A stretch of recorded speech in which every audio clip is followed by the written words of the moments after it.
So ceritanya bermula apabila satu keluarga ni pertama kali dia nak membuat umrah, iaitu Maryam, bukan nama sebenar, serta mak dan ayahnya. Jadi mereka penerbangan mereka dalam pukul 5.50 petang. Dan sebelum nak terbang tu dia macam biasalah agak kelang kabut sikit sebab first time kan. Tapi alhamdulillah segala proses penerbangan semuanya telah berjalan lancar. Sesampainya di airport Jeddah dalam pukul 8.50 malam, mereka agak penat disebabkan perbezaan masa di Malaysia dan Arab adalah dalam lebih kurang 5 jam.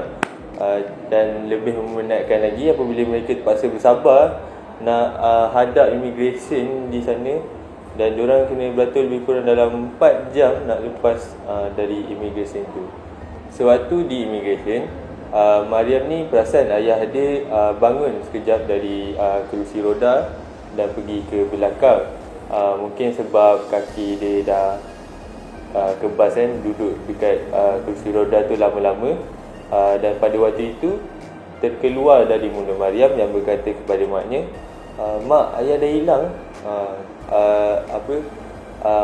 Maryam pada waktu itu cuba untuk bergurau sendiri dengan mak dia, sedangkan ayahnya berada di belakang diorang saja, jadi tak ada apa-apa pun. Dan cuma mak dia saja berpesan agar kita beristighfar lah banyak supaya ayahnya tak hilang betul-betul. Alhamdulillah, lepas dia di immigration, diorang naik pula bas ke hotel dan ambil masa lebih kurang dalam 2 jam macam tu. Sampai hotel, mereka kemas-kemas beg dengan taliman sedikit dan terus saja bergerak ke Masjidil Haram. Lepas habis solat subuh, mereka mula menunaikan tawaf fardu mereka yang pertama. Jadi bila selesai saja tawaf, diorang mula mencari tempat untuk buat solat sunat tawaf. And then diorang pun berjanji selepas habis saja solat, mereka akan berjumpa di satu tempat. Time tu mereka tak adalah jauh mana, hanya terhalang dengan penghadang warna hijau yang border yang kita selalu nampak di sana lah. Dan nak jadikan cerita, Maryam ni mula berdoa selepas habis solat sunat tawaf. Doa punya doa, buka je mata, ayah Maryam ni hilang di pandangan matanya. Maryam pun mulalah gelabah melihat sekeliling kan, mencari ayah dia apa semua. Tapi mungkin ayah dia dah tunggulah dekat tempat pertemuan mereka. Jadi Maryam ni ajak mak dia pergi ke sana. Dan tunggu lebih kurang dalam 30 minit juga, still tak berjumpa dengan ayah dia. Jadi Maryam ni cuba berkata kat mak dia, mungkin ayah dah buat sa'i dah kot. Tak apalah, kita buatlah dulu sa'i. Dah habis kita buat umrah kita. Kita dah lepas daripada Pantai Larang, senanglah sikit nak mencari kan. Jadi mereka pun decide untuk buat dulu umrah, habiskan umrah dulu, baru kita baru apa-apa jadi kita cari lepas tu. Diorang pun mulalah membuat sa'i dan bersyukur. Agak penat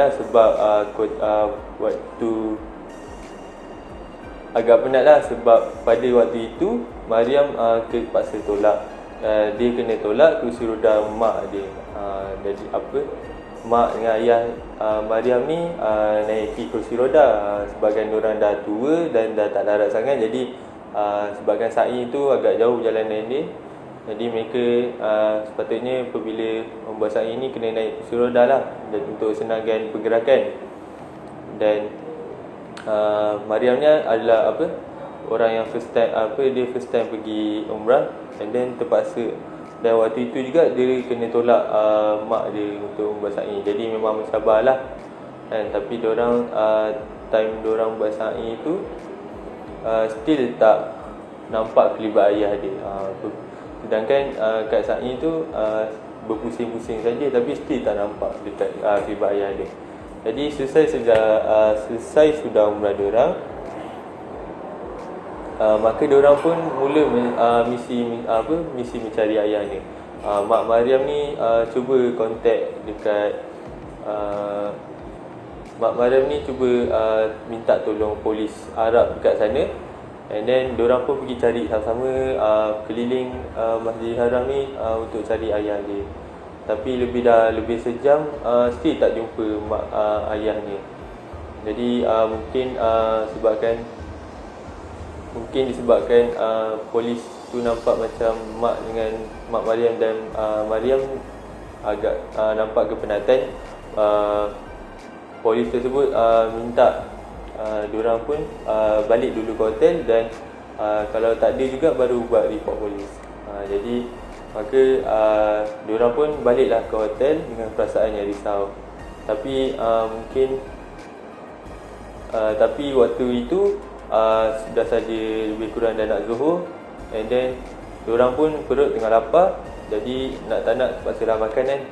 Sebab dah buat umrah dari pagi tu tak makan lagi. Jadi pergilah makan dahulu. Jadi pergi makan dekat hotel. Sampai saja di hotel, mereka terkejut sebab mereka nampak ayah Mariam ni tengah baru je nak pergi ambil makanan. Sebenarnya ayah dia pun baru je sampai ke hotel tu. Jadi alhamdulillah lah, Mariam pun teruslah rasa lega dan berdoa kepada Allah mengucapkan terima kasih.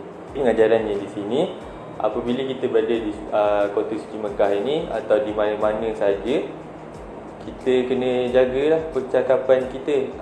Jangan terlupa sangat. Sebabkan kita tak tahu apa-apa akan jadi di sana. Sebabkan kota suci Mekah ini perkara yang aneh, perkara yang ajaib, perkara yang kita sendiri tak boleh nak bayangkan terjadi di sana. Jadi sebab tu apabila kita berada di sana, kita tak boleh jangkalah apa yang akan terjadi. Allah tu kalau nak bagi ujian kat kita, dengan sekelip mata dia nak bagi. Jadi kita kenalah berhati-hati dan sentiasa jaga diri dan keluarga ketika berada di sana. Wallahu a'lam.